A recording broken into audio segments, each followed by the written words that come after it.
Faktor-faktor gagal exam. பார்க்கலாமா? Number 1, malas bertanya. Teacher கிட்ட புரியாத தெரியாத விஷயத்த கேட்கறதுக்கு ரொம்ப வெக்கப்படுறது. அது டீச்சர் மட்டும் இல்ல, நண்பர்கள் கிட்ட கேட்கறதுக்கும் வெக்கப்படுறது. டியூஷனுக்கு போனா டியூஷன் டீச்சர்ட்டையும் கேட்டு தெரிஞ்சுக்கிறதுக்கு வெக்கப்படுறது. எப்ப புரியாத விஷயத்த தைரியமா நீங்க உங்க ஆசிரியர்கள்கிட்டயோ இல்ல சக மாணவர்கள்கிட்டயோ கேட்டு தெரிஞ்சு கொள்றீங்களா, அப்பதான் நீங்க உங்க படிப்புல முன்னேற்றத்தை பார்க்கலாம். உங்களுக்கு உங்க மேல ஒரு நம்பிக்கை வரும்.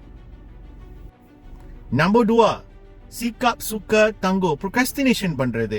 நாளைக்கு செய்யலாம், அடுத்த நாளைக்கு செய்யலாம், இன்னைக்கு ராத்திரி செய்யலாம் அப்படின்னு ரொம்ப procrastinate பண்றாங்களே, உங்க பாடத்தை உங்களால செஞ்சு முடிக்கவே முடியாது. சில நேரத்துல அந்த பாடத்தை செய்ய முடியாமே ஆயிரும், நீங்க மறந்துடுவீங்க. சரி, எப்பப்பெல்லாம் உங்களுக்கு அந்த பாடத்தை இல்ல ஒரு விஷயத்த செய்யணும் அப்படின்னு நினைக்கிறீங்களோ அப்பயே செஞ்சு முடிக்கணும். முக்கியமா இந்த ஹோம்ஒர்க், இந்த ரிவிஷன். 3வது, tiada jadual belajar yang betul. இந்த வாரத்துல எத்தனை பாடத்தை கவர் பண்ணோம், எத்தனை டாபிக்ஸை கவர் பண்ணோம், நீங்க ஒரு டைம் டேபிள் போட்டு தான் படிக்கணும். இந்த டைம் டேபிள் உங்களுக்கு ஒரு கைட் மாதிரி. ஃபோக்கஸ்டா உங்க வேலையை நீங்க பாக்குறதுக்கு ஒரு சுலபமான ஒரு மெத்தட். நீங்க படிக்கிறது மூட்லாம் பண்ண முடியாது. ஒரு பிளான் போட்டு தான் நீங்க படிக்கணும்.